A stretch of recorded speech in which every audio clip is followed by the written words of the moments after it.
اول شهر ليا في امريكا ده كان كابوس لدرجة ان انا كنت بفكر جديا ارجع مصر تاني. عمرك حسيت ان في صوت جواك بيحاول يمنعك انك تعمل اي حاجة جديدة في حياتك؟ الصوت ده بيحاول يحبطك، بيحاول يخليك جوه منطقة الراحة، جوه الدايرة اللي انت متعود عليها. كل حاجة بتعملها كل يوم عبارة عن روتين، كل يوم بتصحى اللي بتصحى فيه بتنام فيه. يقعد يقولك يا عم سيبك، الدنيا صعبة، ترجع لمكانك الآمن تاني اللي انت متعود عليه. انا عشت كل ده بنفسي، واول شهر ليا في امريكا فعلا كان كابوس. لما سافرت هنا وانا لوحدي، ما كانش في اي حد حواليا من عيلتي ولا من اصحابي، لدرجة ان كنت فعليا وجديا بفكر ان انا ارجع مصر تاني.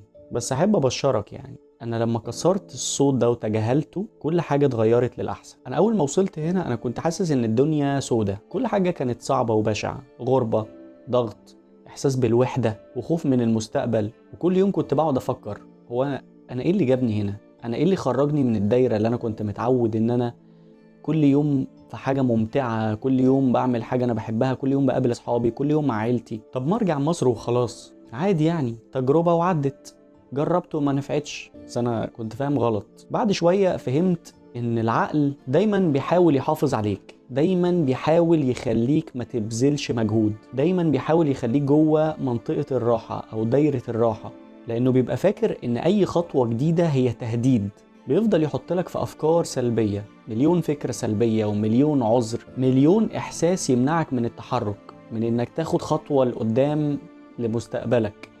بس السؤال هنا بقى، هو عقلي ده هو فعلا بيحميني ولا بيحبسني؟ وانا في عز الازمة النفسية دي قعدت مع نفسي وفكرت وسألت نفسي سؤال، هو انا لو رجعت مصر دلوقتي هكون فعلا مرتاح ولا هعيش باقي حياتي ندمان؟ بعد السؤال ده قررت ساعتها ان انا اسكت الصوت اللي جوايا ده، واحاول اتجاهل كل المشاعر والاعذار السلبيه اللي كان بيحطها جوايا. قررت اتحرك رغم خوفي، رغم المشاعر السلبيه اللي كانت كلها ضدي. مع الوقت الحاجات اللي كانت مرعبه بالنسبه لي بقت حاجات عاديه، بقت كلها جزء من حياتي. بصراحه النهارده ما اقدرش اقول ان انا مبسوط 100%، بس على الاقل بقيت متعايش، متقبل الموضوع نفسيا، متأقلم زي ما بيقولوا. وتقدر تقول الحمد لله بقيت مستقر نفسيا. وبإذن الله لما أوصل للي أنا جاي أصلا علشان وأحقق حلمي، أعتقد ساعتها إن شاء الله هكون مبسوط قوي. لو في رسالة عايز أسيبها معاك أو غرض من الفيديو ده، هو هيتلخص في 3 نقط. أول نقطة إن الصوت اللي جواك ده مش دايما بيكون صح، ساعات كتير قوي لازم تتجاهله وتكيب جوينج، لازم تكمل رغم الخوف بقى، رغم الظروف الوحشة،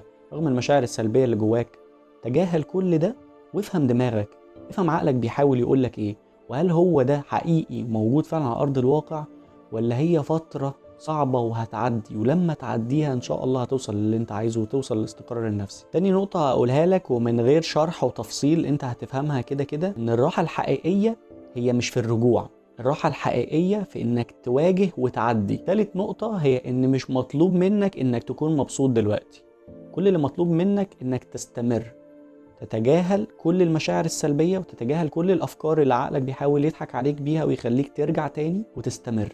الاستمرار هو أهم نقطة، هي اللي هتوصلك لكل اللي انت بتحلم بيه. الفكرة والخلاصة مش هي انك ما تحسش بالخوف، ده احساس طبيعي، لكن الفكرة انك ما تخليش الخوف ده هو اللي يحركك. لو عندك حلم، هدف، خطوة جديدة، حاجة حتى لو صغيرة نفسك تحققها، يلا قوم واشجعك انك تبتدي فيها النهاردة. وسكت الصوت اللي جواك اللي بيحاول يمنعك انك تبتدي واللي بيحاول يمنعك انك تستمر، لان بعد سنة من النهاردة هتتمنى لو كنت بدأت النهاردة. يلا ما توقفش عند مخاوفك، لان الحياة مستنياك بره دايرة الراحة.